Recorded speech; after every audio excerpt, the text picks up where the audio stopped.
okay guys, so magsagot tayo uli ng problem falling under the category of principles of hydrostatic pressure. So basahin ko lang yung problem statement. So the bottom of a river is actually 12 meters below the water surface. So in this case, lumalabas na yung corresponding height natin dito o yung depth ng pinaka-water natin has a corresponding height or depth measuring 12 meters. So underneath, which is a silt, has a specific gravity of 1.75, and then meron siyang corresponding thickness in terms of T. Now sabi dito, if the pressure at the bottom of the silt is at a value of 0.45 megapascal, ang tanong is what will be the silt's thickness? So tingnan natin yung problem statement. So, yung nagkakos sa atin dito ng pressure sa pinakailalim ng silt is actually caused by at least two factors. So, sulit lang natin dito. So, sulit natin na yung pressure exerted at the bottom of the silt, or label natin siya as P bottom, is actually caused by two kinds or two different kinds of pressure. So una is when pressure exerted by the water. So, ito no. So, titingnan natin, merong pressure na exert yung water natin dito above the silt. The silt. So, lagay lang natin dito is pressure exerted by the water.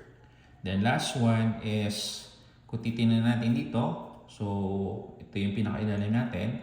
So lumalabas dito, meron ditong total accumulative pressure of 0.45 megapascal or 450 kilopascal.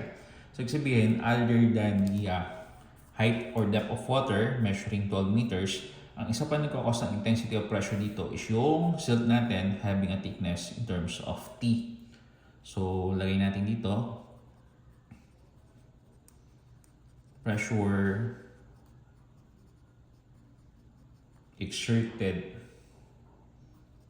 by the silt with thickness in terms of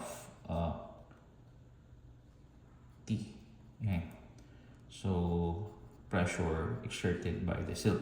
So, in this case, lumalabas na yung bottom pressure natin is actually the sum of two kinds of pressure exerted by the water, and then the other one is yung pressure exerted by the silt.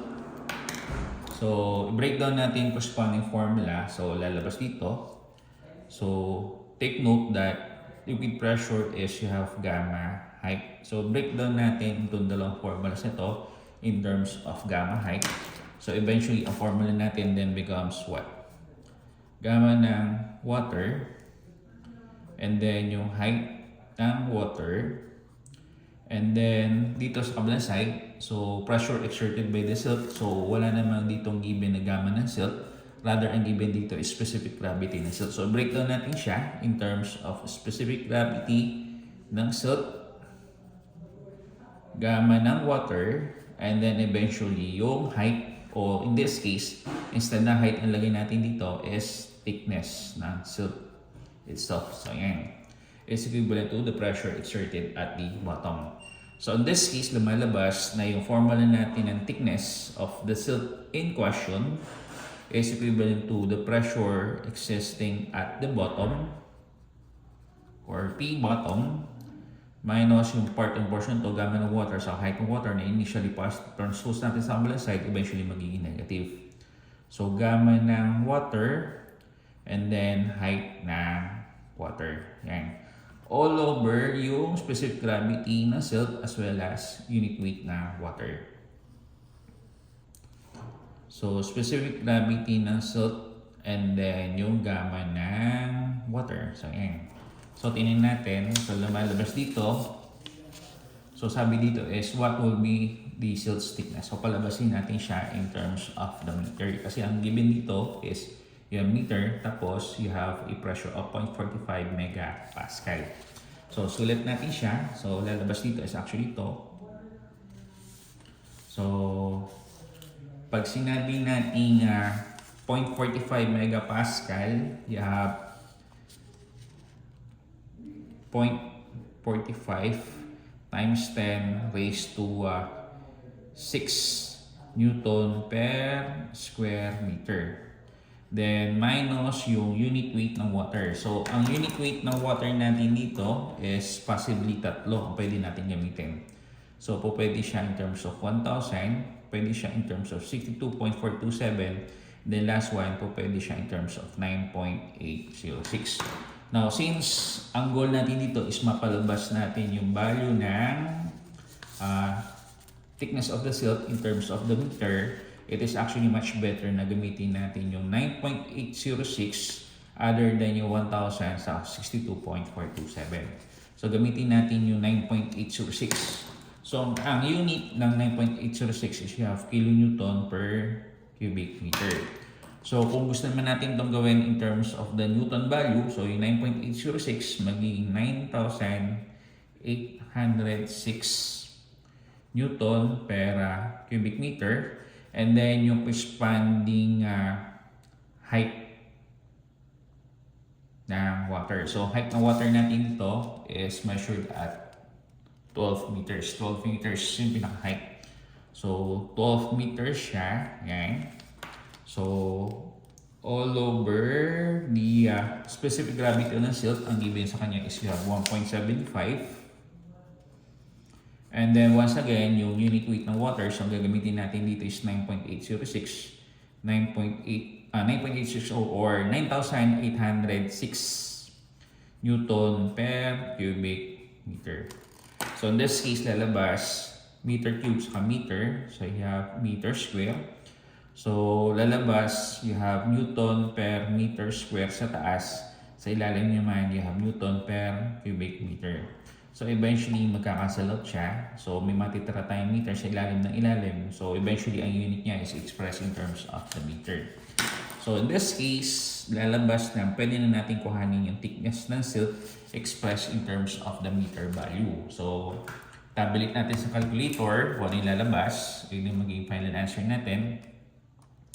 So, you have 0.45 exponential power of positive 6 minus you have 9,806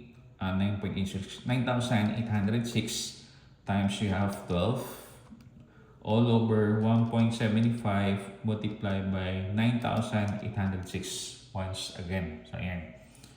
So, tingnan natin yung lalabas na value. So, ang thickness na silt natin dito is measured at a value of 19.3659 meters.